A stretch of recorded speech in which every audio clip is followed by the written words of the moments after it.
في حد جاي مش هو. حد جاي مش هو.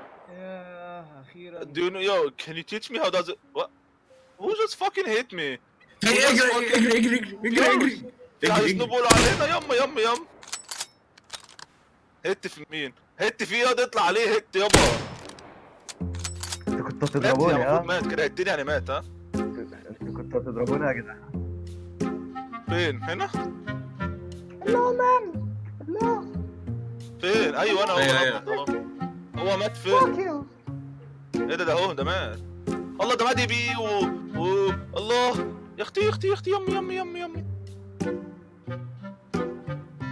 تكد مين ايه ده معاه بالكاكس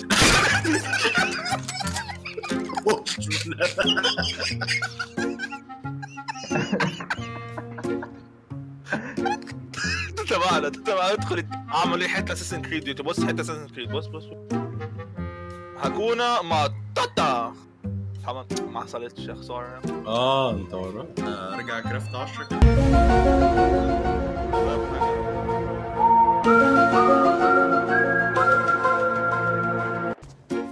وات ذا فاك.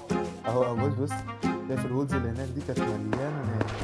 ايوه عند الصوت الفاير والبيت اللي على يميننا دي. بس الفايدات عند الكومباوند اللي قدامنا ده. ايوه انا عارف البيت اللي جنبنا اونلاين ممكن لك هو غبي. بيتضرب على عليك على فكره. I don't think you have any idea how fast I really am. I'm fast as fuck, boy. في هيلي ايه الصناديق جت احد معايا كي جبت طلع جبت واحد هينزل فوق الوايب كان جميل جدا، ولكن حصلت الغلطة اللي أنا كنت فعلا خايف منها. إحنا في الوايب ده قعدنا 5 أيام. اليوم الأول عملنا الستارتر بيس وعملنا المين بيس في نفس اليوم. اليوم التاني حصلت الحرب اللي كانت عامل أساسي في إن إحنا نتطور في الوايب دي. اليوم التالت عملنا الكومباوند، جمعنا ماتيريال كويسة أوي إن إحنا نعمل كومباوند ونعمل بوابة. اليوم الرابع حصلت الغلطة، واليوم الرابع هو إن إحنا ما كناش أونلاين تماما.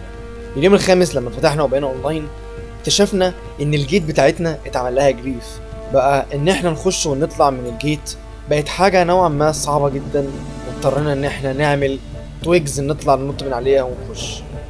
ساعتها كان الوضع صعب جدا ان احنا نجمع سلفر من بره البيس ونيجي نجمعها عشان نرايد الناس اللي عملت جريف للبوابه.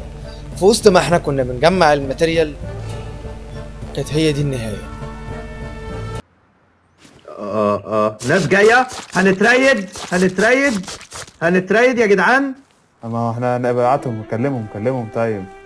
كالحة جايين من بعيد فشخ. جدعان بنتريد عيال كتيرة فشخ. تعالى بلاك درج. طب اسحبنا فوق يا هاردر، اسحبنا فوق.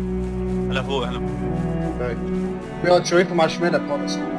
دمرت توج لما 27 دمرت توج نيك يا جدعان انا ما عرفتش اضرب ولا واحد. بقول لك دمرت توج من الشبابيك السكند فلور. دمرت توج الشبابيك السكند فلور. هتلاقي ناحية اني دمرت توج M2349 ده. كلهم بيضربوا.